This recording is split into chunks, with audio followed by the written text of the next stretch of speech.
My sister fired me the same morning our father was buried. My name's Daniel Carter, 39 years old, former vice president of operations at Carter Hospitality Group, the hotel empire my father built from scratch. For 15 years, I was the one who managed the logistics, the staff, the numbers. My sister, Lauren, handled the public image. She was the polished one, the media favorite, the one who knew how to turn charm into capital. I never cared about the spotlight. I cared about keeping the business alive. 2 days after the funeral, I walked into the office to find her sitting behind our father's desk. She didn't even wait for me to close the door before saying it. She told me the board had voted her in as president. Then she said she was restructuring. That word, restructuring, sounded clinical, clean. But what she meant was cutting me out. "You don't have what it takes to run a business, little brother," she said while I stood there, watching her pack up my things into a box like I was an intern who'd stolen printer ink. I didn't argue. I didn't defend myself. I just smiled. Slowly. The kind of smile that unnerves people who expect you to beg. That smile made her pause. She asked if I had anything to say for myself. I told her no, that I'd already said everything I needed to years ago when I built the systems that kept this company from falling apart. She laughed, thinking it was arrogance. It wasn't. It was a warning. I walked out of that office without looking back. Everyone stared as I passed, but no one said a word. That's the thing about corporate grief. It's silent, efficient, polite. They think firing you is a funeral that doesn't need flowers. But Lauren didn't understand the machinery she'd just inherited. She thought firing me was the end of my story. She didn't know that every contract, every server, every executive report still ran through systems I designed myself. Systems with safeguards, triggers, and oversight protocols she didn't even know existed. So I didn't yell. I didn't threaten. I went quiet. Because when someone tells you that you don't have what it takes to run a business, the smartest thing you can do is let them prove it. The first thing I did after she fired me was drive home, pour a glass of bourbon, and sit in silence. I wasn't angry. I'd seen it coming for months. Ever since Dad got sick, Lauren had been circling the boardroom like a hawk, whispering in the right ears, playing the role of the visionary daughter who'd modernized the brand. She'd been rehearsing her speech long before our father was gone. What she didn't know was that while she was polishing her image, I'd been building the infrastructure that actually kept Carter Hospitality running. I'd spent 15 years designing a network that connected every hotel, every booking system, every payroll account. It wasn't just software. It was a map of the entire company, and I was the only one who knew how to read it. That night, I opened my laptop and logged into the internal dashboard, my credentials still active. They shouldn't have been. A real executive transition would have revoked my access immediately. But Lauren didn't know the first thing about systems administration. She thought firing me was as simple as a signature. I spent hours studying the data, hotel performance reports, revenue streams, vendor contracts. And then I saw it. The same red flags I'd been warning her about before she pushed me out. Unreported maintenance costs, late supplier payments, overdrawn accounts at 2 properties.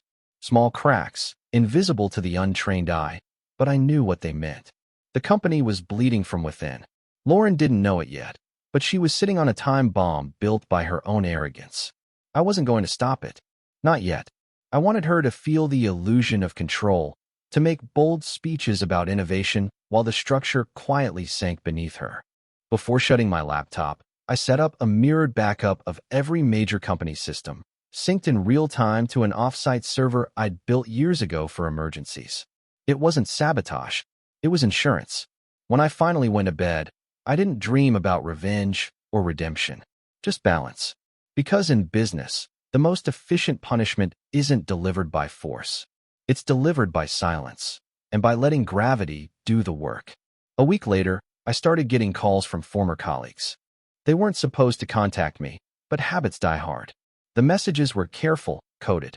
They said things like, "The numbers aren't syncing," and "Lauren's making big changes." That told me everything I needed to know. She was already trying to redesign systems she didn't understand. Lauren had always been good at appearances. She loved grand openings, press interviews, glossy magazines that called her the future of hospitality. But the company wasn't a photo shoot. It was a network of people, contracts, data, and trust. And she just alienated the one person who knew how every thread was connected. I didn't interfere. I watched. From my home office, I tracked performance data across 37 properties. Every dashboard showed the same trend: operational delays, billing errors, system conflicts. She'd brought in an outside consultant, some overpriced digital strategist who promised disruption and modernization. In less than 10 days, he disrupted payroll, crashed the reservation portal, and delayed 2 major vendor payments. The board wouldn't notice yet. She'd blame IT, fire someone, make a speech about growing pains. But I'd seen this pattern before. It was the same arrogance that had almost sunk the company 15 years ago, before I rebuilt it from the ground up. That Friday, I received a legal notice from corporate, termination confirmation, along with a reminder about confidentiality and non-interference. I signed it. I didn't need to interfere. I'd already built something she couldn't control. Late that night, I checked the mirrored backup again. Everything was still syncing perfectly: every log, every transaction, every unauthorized system change. I watched the data flow in like water through glass. And buried in one of the recent files, I found something new: a private communication between Lauren and the consultant. They were planning to liquidate 2 legacy hotels, both profitable, to finance her new direction. That was her first real mistake. Those 2 hotels weren't just properties. They were assets tied directly to long-term union contracts and state-level tax incentives. If she sold them without proper clearance, the fines alone could cripple the company. I didn't send her a warning. I just saved the file and kept watching. Because sometimes the best revenge isn't stopping someone's fall. It's letting them dig their own hole deep enough to make the landing unforgettable. 3 weeks after she fired me, the cracks started showing publicly. A small travel blog posted about technical issues on our main hotel site, complaining about double bookings and canceled reservations. Then, a supplier from Chicago leaked a post claiming our payments were delayed for the 2nd month in a row. By Monday, 2 local papers had picked up the story. It was a whisper compared to what was coming, but it was enough to start the chain reaction. Lauren didn't understand how fast perception spreads in our industry. Reputation is currency. One rumor of instability and vendors start tightening terms. Banks start asking questions, and employees start updating resumes. I'd seen it happen before, to other companies, not ours. Never ours. Because I used to stop it before it started. Now I was the one watching it unfold. Quietly, I kept track of her emails through the mirrored backup. Each week, her tone grew sharper, more defensive. She blamed the accounting team, the regional managers, even the software vendors. But the truth was simpler. She was trying to control a system she never took the time to understand. Every solution she implemented created 3 new problems. Then she made her second major mistake. In her desperation to impress the board, she greenlit a new hotel opening in Miami, a project our father had postponed for good reason. The land deal was still under environmental review, and pushing it forward could trigger fines or even legal action. But she didn't care. She wanted headlines, not results. I printed everything: the internal approvals, the consultant's proposal, the emails that showed she'd ignored compliance warnings. I filed them neatly, labeled with dates and source IDs. I wasn't planning to use them yet, but when the time came, it wouldn't just look like incompetence. It would look like negligence. Meanwhile, the staff started calling me more often. Not to gossip, but to ask questions. They trusted me. I gave them neutral answers, just enough to keep them steady. No anger, no persuasion, just calm. By the end of the month, I didn't have to lift a finger. The system I'd built was doing all the work for me. Lauren thought she'd taken my power when she took my title. What she didn't realize was that the title never mattered. The system, the quiet, invisible machinery behind everything, was still mine. By the start of the next quarter, the company looked stable from the outside. New advertisements, polished interviews, confident press releases. Lauren was good at hiding cracks with glossy smiles. But I'd learned long ago that numbers don't lie, and beneath the polish, the numbers were bleeding out. Revenue had dropped 9%, occupancy rates were sliding, and 2 major investors had quietly postponed their next round of funding. She didn't see it coming. Through my mirror access, I watched her weekly reports to the board. Everything she presented was inflated, carefully edited to hide the shortfalls. She thought she was playing chess. The problem was, she didn't realize I'd already built the board. Every data point, Every file, every automated report was still tied to the architecture I'd written. She could alter numbers in her spreadsheets, but not in the source code. The truth was recorded in the backups. That week, I met with an old family friend, Robert Hayes, one of our longest-serving board members. I didn't go to plead my case. I just handed him a sealed envelope and told him to open it when the next board meeting began. He looked confused but nodded. I didn't explain further. Quiet leverage always works better than loud threats. 2 days later, Lauren announced the sale of one of the legacy hotels, the exact deal I'd seen in her emails. She called it a bold move toward modernization. Investors applauded. The press ran headlines calling her the fearless new face of Carter hospitality. But the people who mattered, the ones who actually read contracts, would soon realize what she'd done. That property had tax credits locked under long-term compliance agreements. Selling it prematurely violated state regulations and corporate loan conditions. The following Monday, an internal audit notice hit her desk. I saw it through the system log. She panicked.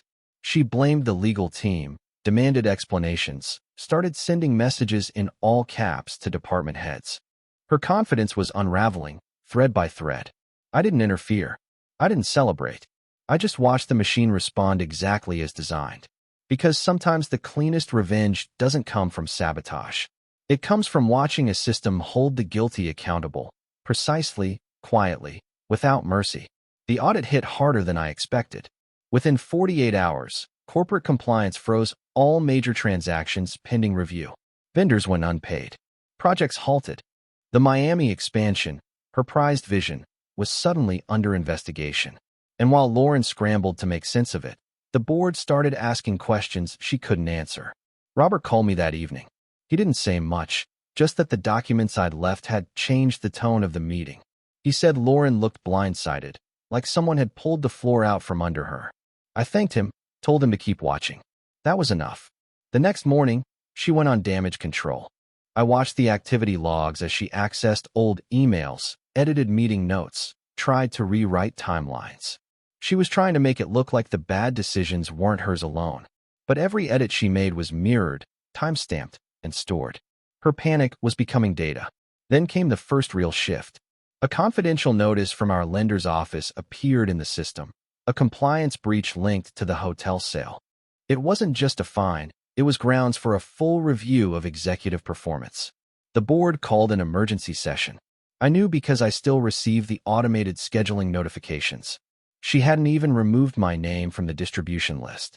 That night, she showed up at my apartment. First time I'd seen her since the firing. She didn't look like a CEO anymore. Her tone was sharp, rehearsed. She said she knew I was behind the leak, that I'd planted something to destroy her.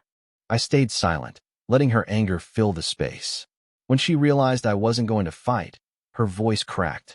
She said she'd made mistakes, that I could still help her fix this. I told her the truth, that the system she was trying to manipulate was simply doing what it was designed to do, protect the company from corruption, that she'd tripped every safeguard because she ignored the rules our father built. She didn't answer. She just stared at me, realizing too late that this wasn't revenge. It was accountability, and it was already too late to stop. After that night, she stopped calling. The board's investigation went deeper than anyone expected. They found inconsistencies in budget approvals, altered meeting minutes, unauthorized transactions. Every trail led back to her digital signature. She tried to argue it was sabotage, but the timestamps, IP logs, and device records didn't lie. She had done it all on her own. I stayed quiet. I didn't talk to the press. I didn't contact anyone inside the company. I didn't have to. The system I'd built was doing what it was meant to do, preserve integrity. The irony was that I never set it up to destroy her. It was designed to protect us both. But when she cut me out, she dismantled the one person who could have saved her. 2 weeks later, I received an email from Robert. It was short, just one sentence. The board wants to see you. That was all I needed to know. When I walked into headquarters, the same building where she'd fired me, I noticed how different it felt.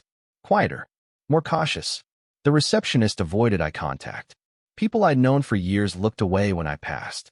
That's what fear does. It silences loyalty. The boardroom smelled of polished wood and cold coffee. Lauren was already there, sitting at the far end of the table. Her once perfect posture was gone. She looked smaller somehow, fragile under the fluorescent lights. When I took my seat, she didn't speak. Robert cleared his throat and said the board had completed its review. They'd uncovered multiple compliance breaches, falsified reports, and reckless management decisions.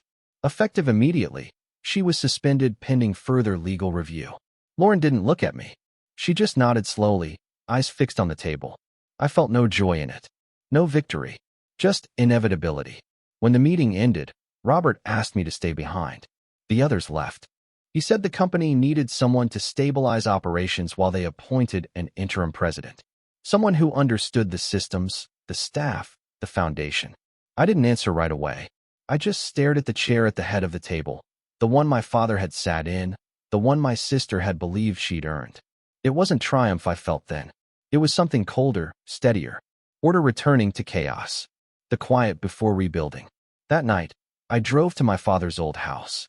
It had been empty since his death, still filled with the scent of cedar and dust. I unlocked the study and sat in the chair he'd used for decades, staring at the wall of framed blueprints and awards. Everything he built had started here, with patience, precision, and silence. He never raised his voice, never rushed judgment. He taught me that control isn't about dominance. It's about discipline. When I left the company weeks earlier, I'd promised myself I wouldn't go back. But sitting there, in that room, I realized it was never about pride or revenge. It was about preservation. My father had built a legacy meant to last beyond either of us, and Lauren had nearly destroyed it out of vanity. I couldn't let that stand. The next morning, I met with Robert again. He said the board wanted me to serve as interim president while they conducted their search. He emphasized that it wasn't permanent, just stabilization. I agreed. Not because I wanted the title, but because I needed to make sure no one like Lauren ever sat in that chair again. When I walked back into the executive office for the first time since she'd fired me, everything was exactly as she'd left it, scattered, disorganized, desperate. Her designer handbag still sat in the corner, a half-empty coffee cup on the desk. I didn't touch any of it. I just stood there, remembering the way she'd smiled that morning, certain she'd won. I turned on the computer. The login still worked. Within minutes, I accessed the full operational dashboard. I could see everything, every account, every property, every loss she'd tried to hide. It wasn't a mess anymore. It was a map back to order. I called a staff meeting that afternoon. No speeches, no blame, just clarity. I told them that from now on, decisions would be made based on data, not ego. No more guessing, no more politics. Some looked relieved. Others looked scared. By sunset, the building felt different. The noise was gone. The chaos had settled. For the first time in months, the company felt alive again. But even as I rebuilt, I knew this wasn't over. Because Lauren wasn't the type to disappear quietly, and the silence before her next move was the loudest kind of warning. It took less than 2 weeks to stabilize the company. The financial hemorrhaging stopped. Vendor confidence returned. Departments started functioning again, not because of new leadership, but because fear had been replaced with structure. I didn't make speeches or hold rallies. I just fixed the leaks one by one, quietly. By the 3rd week, we were profitable again. Then, one afternoon, a message arrived from a private number. It was Lauren. She wanted to meet. She said it was important. I hesitated before replying, then agreed. Not out of curiosity, out of strategy. I wanted to see what she'd become when the spotlight was gone. We met at a small cafe outside the city. She looked different. No makeup, no assistant, no control. Her tone was softer than I'd ever heard. She said she'd lost everything. Her position, her savings, her reputation. She said the board was preparing a civil case, and she didn't know where else to turn. For a moment, she almost sounded like my sister again, the one who used to run barefoot through hotel corridors while our father worked late. But then she asked the real question. She wanted to know if I'd done it. If I'd been the one who exposed her mistakes, triggered the audits, handed evidence to the board. I didn't lie. I told her the truth, that I hadn't needed to. The system had simply shown what was already there. She went silent. I could see the weight of it settling on her. She realized she hadn't been outplayed. She'd undone herself. That's the cruel beauty of truth. It doesn't need a witness to exist. Before leaving, she said she wanted one thing, to understand why I hadn't stopped her when I saw it all happening. I told her I had tried once, years ago, when she still listened. After that, she'd made it clear she wanted the throne, no matter the cost. And now she'd finally learned what the cost really was. I left her there, staring into her coffee like it held an answer. As I walked out into the street, I realized the real victory wasn't in taking back the company. It was in knowing I didn't need to destroy her. She'd done that all by herself. Months passed. The company recovered faster than anyone predicted. Investors who had backed away quietly returned.